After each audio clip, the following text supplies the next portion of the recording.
সূরা ফালাক এবং সূরা নাস এই দুইটা সূরাকে বলা হয় মুআউযাতাইন।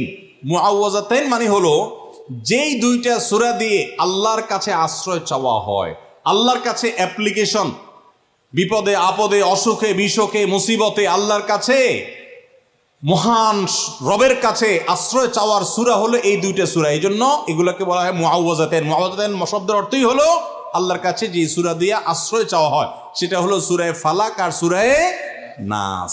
আপনার যদি কোনো বিপদ হয়, আজকে অনেক ভাই প্রশ্নে লিখেছেন, অনেক সময় মানুষ বলে ভাই আমার বাচ্চাটার এই সমস্যা, আমার ওই ওয়াইফের এই সমস্যা, আমার স্বামীর এই সমস্যা, আমার এই সমস্যা, আমরা আল্লাহর কাছে আশ্রয় চাইতে জানি না। আজকে শিখে যান, আপনি কোনো আলেমের কাছ থেকে দোয়া দুরুদ পড়িয়ে নিতে পারেন, পানি পড়া নিতে পারেন, তেল পড়া নিতে পারেন, শরীরে ফু দিয়ে নিতে পারেন, এগুলো জায়েজ। রুকিয়া ঝাড়ফুঁক বলে এগুলোকে, কোরআন আয়াত দিয়ে এগুলো করলে অসুবিধা নেই ঝাড়ফুঁক করা। কিন্তু আপনারা যারা এখানে আছেন সবাই এই আমলটা করতে পারেন। সেটা কি? সূরা ফালাক এবং সূরা নাস আপনারা ঠিক মতো পড়বেন। দেখেন আপনার বাচ্চার কোনো অসুবিধা হয়েছে, আপনি নিজে পড়বেন।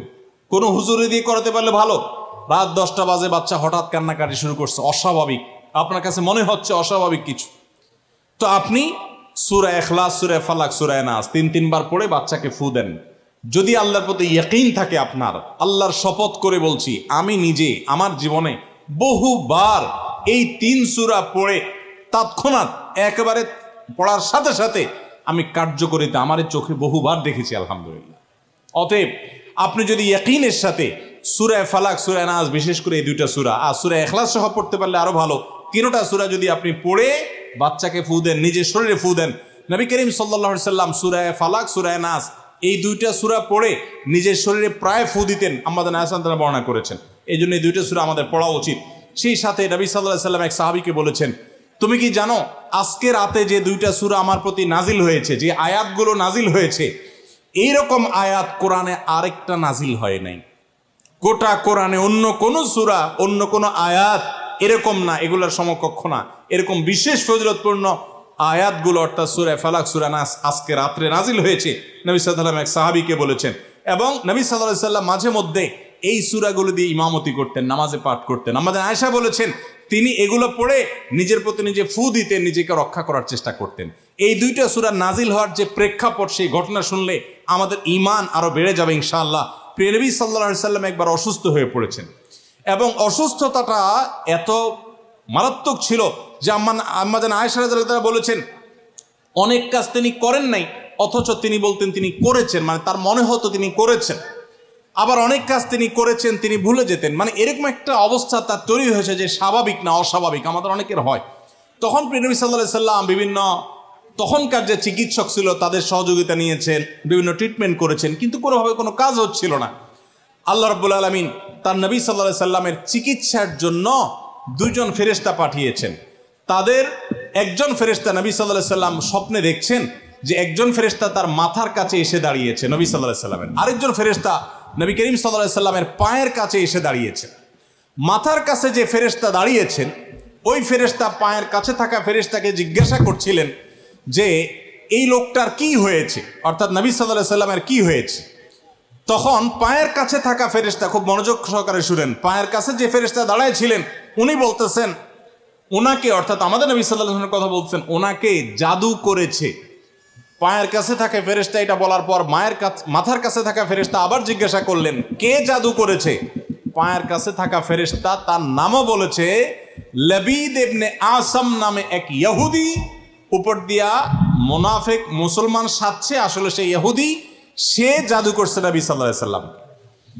এটা বলার পর আবার মাথার কাছে ফেরেশতা জিজ্ঞাসা করলেন জাদুটা কোথায় আছে, কিভাবে করেছে। তখন বলা হলো যে চুলে জাদু করেছে, জাদুর মন্ত্র পড়ে চুলে গিরা দিয়েছে, গিরা দিয়ে জাদু করেছে। এরপর আবার মাথার কাছে ফেরেশতা জিজ্ঞাসা করলেন জাদুটা কোথায়, জাদুর সে সুতাটা, সে ইয়েটা কোথায় রাখা আছে। তখন পায়ের কাছে থাকা ফেরেশতা, এগুলো আল্লাহর পক্ষ থেকে ওহী নিয়ে আসছে, ওনারা জানেন, আল্লাহ ওহীর মাধ্যমে তাদের জানিয়েছেন। তো তারা বললেন যে, তিনি বললেন যে সেটা অমুক কূপের নিচে, পাথরের নিচে চাপা দিয়ে রাখা আছে। নবী করিম সাল্লাল্লাহু আলাইহি সাল্লামের স্বপ্ন শেষ হওয়ার পর উনি আমাদের আয়েশাকে সবাইকে বললেন এই অবস্থা। এরপর তিনি সেই সুতা তুলে আনলেন, সুতা তুলে এনে সেটা যখন ধ্বংস করলেন, গিরা খোলার ব্যবস্থা করলেন, সেই চুল যখন দেখা গেল নবী সাল্লাল্লাহু আলাইহি সাল্লামকে আল্লাহ তাআলা অলৌকিকভাবে সাথে সাথে সুস্থ করে দিয়েছে। এই জন্য এই সূরাকে বলা হয় সূরা ফালাক, সূরা নাসকে বলা হয় মুআওয়াযাতান। যেই কোনো সুবিধায় ইয়াকিন পরিপূর্ণভাবে রেখে আপনার সাধারণ অসুস্থতা হলে অবশ্যই আপনি ট্রিটমেন্ট গ্রহণ করবেন। নবী সাল্লাল্লাহু আলাইহি ওয়াসাল্লাম নির্দেশ করেছেন, তাদাও, তোমরা চিকিৎসা গ্রহণ করো, অসুখ হলে ডাক্তারের কাছে যাও, চিকিৎসা গ্রহণ করো। ফাইন্নাল্লাহা মা খালাকা দাআন ইল্লা খালাকা লাহু দাওয়া। আল্লাহ এমন কোন রোগ সৃষ্টি করেন নাই যেই রোগের প্রতিষেধক বা ঔষধ সৃষ্টি করেন নাই, সেটা তোমরা করো। সেই সাথে আবার কোরআনে এও বলা হয়েছে যে এই কোরআনকে মানুষের জন্য শেফা হিসাবে আল্লাহ দিয়েছেন। অতএব ইয়াকিনের সাথে আমরা এই আমলটা করবো। আমি আবার বলছি, আমার জীবনে একবার নয়, আল্লাহর শপথ করে বলছি, বহুবার আমি দেখেছি সূরা ফালাক, সূরা নাস, সেই সাথে সূরা ফাতিহা। সূরা ফাতিহাটাও সর্বরোগের ঔষধ। সূরা ফাতিহা, সূরা ইখলাস, সূরা ফালাক, সূরা নাস, এগুলো পড়ে ফু দিয়ে পানিতে, তেলে, খাবারে, মানুষের উপরে যেই কোনো বিশেষ করে জিন্নাতের সমস্যা, ব্ল্যাক ম্যাজিকের সমস্যা বা অস্বাভাবিক সমস্যা বা সাধারণ রোগ হলেও আল্লাহর কাছে আশ্রয় চাওয়া হলে আমি বহুবার দেখেছি যে আল্লাহ রাব্বুল আলামিন কুদরতিভাবে তৎক্ষণাৎ সেটার কার্যকারিতা আমাকে দেখিয়েছেন, সাহায্য করেছেন। আমরা সবাই আমল করবো তো ইনশাআল্লাহ। একটু পানি পড়ে দেন। অনেক সময় বাচ্চাকে নিয়ে আসেন, হুজুর একটু তাকে দোয়া পড়ে ফু দিয়ে দেন। আমরা কি দোয়া পড়ি আজকে সেটা আমি আপনাদের সামনে ফ্ল্যাশ করে দিলাম, জানিয়ে দিলাম। যদি এটা আসলে সিক্রেট কোনো বিষয় না, কোরআন হাদিসে বলাই আছে, কিন্তু আমাদের কাছে অজানা, সেই অর্থে সিক্রেট বলেছি। তো এই আমলটা আজকে আপনাদেরকে জানিয়ে দিলাম। মা বোনরা নিজেরা আমল করবেন, নিজের জন্য নিজে দোয়া পড়বেন, বাচ্চার জন্য আপনি পড়বেন, পুরুষরাও করবেন, যে কেউ যে কারোর জন্য করতে পারেন। আমার বাসায় বাচ্চার কোনো অসুবিধা হলে মাঝে মধ্যে আমার মিসেস বলতেন যে একটু দোয়া পড়ে সূরা ফাতিহা পড়ে ফু দাও তো। আমি আমার মিসেসকে সাথে সাথে বলি, কেন, তুমি দিলে কি সমস্যা? আমি দিব অবশ্যই, কিন্তু তুমি তো আল্লাহর বান্দা, তুমি বরং আল্লাহর প্রতি ঈমান ইয়াকিন আমার চাইতে আরো বেশি রেখে পড়তে পারো। আল্লাহ তাআলা অবশ্যই সেটা কার্যকর করতে পারেন। এই জন্য আমরা কার্পণ্য করব না, শুধু হুজুরদের দিকে চেয়ে থাকবো না। হুজুরদের কাছ থেকে দোয়া আনবো, পানি পড়া আনবো, সেটা যেমন ঠিক আছে, তার চাইতে উত্তম হবে যে এই দোয়াগুলো নিজে নিজে যদি আপনি পড়েন, আল্লাহর কাছে সরাসরি চান, সেটা আরো বরং আপনার জন্য উচিত হবে এবং ভালো হবে। আমরা সবাই চেষ্টা করবো না ইনশাআল্লাহ? তাহলে জানিয়ে দিলাম যে আমরা আপনাদেরকে তেল পড়া, পানি পড়া ইত্যাদিতে অনেক কিছুই, অনেক সময় দুরূদ শরীফ পাঠ করি, অনেক সময় কোরআন কারীমের আরো অনেক সূরা আয়াত পাঠ করি। শুধু এগুলোই পাঠ করি তা বলছি না, কিন্তু এগুলো হলো মূল। এগুলো অনেক সময় সূরা ফাতিহা পড়ে ফু দেই আমরা, সূরা ফালাক, নাস পড়ে ফু দেই, যেগুলো আপনিও করতে পারেন। তো সেগুলো আপনাদেরকে পড়ার জন্য আমরা উৎসাহ দিচ্ছি। অনেক সময় সাধারণ মানুষ আমরা মনে করি না, ওই হুজুর বোধহয় বিশেষ কিছু পাঠ করেন। ভাই, এই কোরআন 30 পারা, হুজুরের জন্য কি 31 পারা আছে? তাহলে এই 30 পারা থেকে হুজুর পাঠ করে, আপনার সামনে সেই কোরআন আছে না নাই? এই কোরআন হুজুরের জন্য যদি কার্যকর হয়, আপনার জন্য কার্যকর হবে না নাই? অতএব আমরা সবাই আল্লাহর কাছে দোয়া করতে শিখবো তো ইনশাআল্লাহ। এই দেশে যত দোয়া আছে সব দোয়ার কন্ট্রাক্টরই আমরা হুজুরদেরকে দিয়ে দিছি। নতুন ট্রাক কিনছে, হুজুর এনে দোয়া দিতে হবে। নতুন জমি কিনছে, প্রথম কব হুজুর দিয়ে দোয়া দিতে হবে। নতুন আপনার ঢালাই হচ্ছে, হুজুর দিয়ে ঢালাই দিতে হবে। আবার ঘরে উঠবে, হুজুর দিয়ে দোয়া করাইতে হবে। নামাজ শেষ, হুজুর দিকে ছায়া তাকে হুজুর হাত উঠালে উঠাবে। আবার হুজুর হাত নামানোর পর আর দোয়াও করতে পারে না, ডাইন পাশ থেকে এরকম খোঁচা মারে, মানে হুজুরের নামানো শেষ, তুমি এখনো কি করো, আছে না নাই? আমরা আল্লাহর কাছে নিজে নিজে চাওয়া শিখবো কি শিখবো না বলেন? আল্লাহর বান্দাদের সবাইকে আল্লাহ বলেছেন, উদউনি আস্তাজিব লাকুম, তোমরা সবাই আমার কাছে দোয়া করো, আমি দোয়া কবুল করব। অতএব আল্লাহর কাছে দোয়া করতে শিখবো তো ইনশাআল্লাহ। সূরা ফালাক, সূরা নাস, এগুলো আল্লাহর কাছে আশ্রয় চাওয়ার দোয়া। ভাইরা আমার, ঘরে ঘরে জিন্নাতের সমস্যা, ব্ল্যাক ম্যাজিকের সমস্যা আমরা ফিল করি না, অনুভব করি না। আর রক্ষার উপায় হলো এই দুইটা সূরা। স্বয়ং আল্লাহর নবীকে আল্লাহ তাআলা প্রতিষেধক দিয়েছেন, আমাদের জন্য একটা প্রতিষেধক। আমরা আমল করবো তো সবাই ইনশাআল্লাহ? ভাইরা আমার, সূরা ফালাক, সূরা নাস, এগুলোর কথা আমরা জানলাম। যখনই কোনো সমস্যা হবে, বিশেষ করে যে বললাম সকাল সন্ধ্যা যদি 3বার পড়েন, রাতের সব সময় পড়েন, ইনশাআল্লাহ কোনো কিছুতে আপনার ক্ষতি করতে পারবে না। বিশেষ করে ব্ল্যাক ম্যাজিক এবং সেহের থেকে কেউ আপনাকে যেন করতে না পারে, জাদু, কালো জাদু, কেউ যেন আপনার জিনে যেন কোনো ক্ষতি করতে না পারে। এই সূরাগুলো আপনি স্ট্রংলি প্রতিদিন আমল করবেন, ইনশাআল্লাহ দুর্গের মতো আপনি হেফাজত হয়ে যাবেন। আল্লাহ আমাদের সবাইকে আমলের তৌফিক দান করুন। আমরা এই সূরাগুলোর তর্জমা করে শেষ করছি। কুল আউযু বিরাব্বিল ফালাক। কুল আউযু বিরাব্বিল ফালাকের অর্থ হলো, কুল মানে ওই যে বলুন, কুল ভিতর থেকে বলতে হবে, কুল বলুন হে রাসূল, আউযু বিরাব্বিল ফালাক, আমি আশ্রয় চাই। ফালাক মানে সকাল, প্রভাত এবং সকালের যে রব, পালনকর্তা, তার কাছে আমি আশ্রয় চাই। মিন শাররি মা খালাক, তিনি যা সৃষ্টি করেছেন, তিনি উপকারী জিনিস সৃষ্টি করেছেন, অনেক ক্ষতিকর জিনিস সৃষ্টি করেছেন, কখনো আমাদের পরীক্ষার জন্য, বা সেটারও অনেক উপকারিতা বা সেটার অনেক রহস্য আছে। তার যত সৃষ্টি আছে তার কোনো সৃষ্টি যেন আমার ক্ষতি করতে না পারে, সেজন্য আমি তার কাছে আশ্রয় চাই। কুল আউযু বিরাব্বিল ফালাক, হে রাসূল বলে দিন, আউযু মানে আমি আশ্রয় চাই, বিরাব্বিল ফালাক মানে সকালের রবের, সকালের পালনকর্তার কাছে। কোত্থেকে আশ্রয় চাই?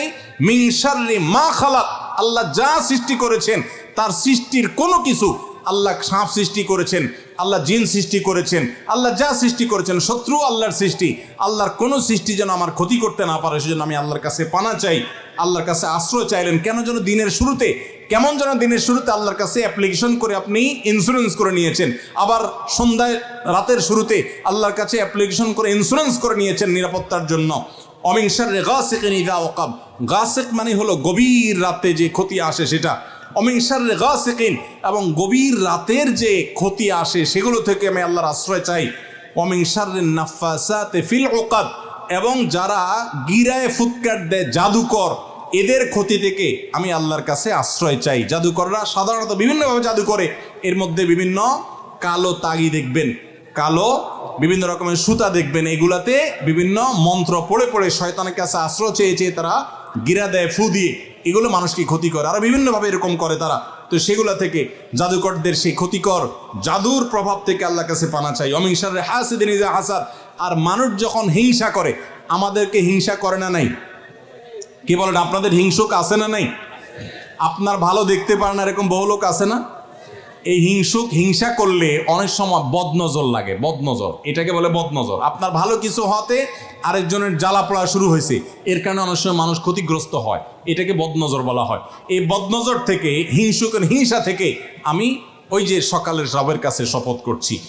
এ হলো পুরা সূরা ফালাকের অর্থ। সূরা নাসের অর্থটা আমরা বলে শেষ করি। কুল আউযু বিরাব্বিন নাস, হে রাসূল আপনি বলেন, আউযু বিরাব্বিন নাস, আমি মানুষের পালনকর্তা আল্লাহর কাছে আশ্রয় চাই। মালিকিন নাস, যেই মানুষের পালনকর্তা আবার মানুষের মালিকও। ইলাহিন নাস, যিনি মানুষের মাবুদ, ইবাদতের উপযুক্ত, তার কাছে আশ্রয় চাই। কোত্থেকে?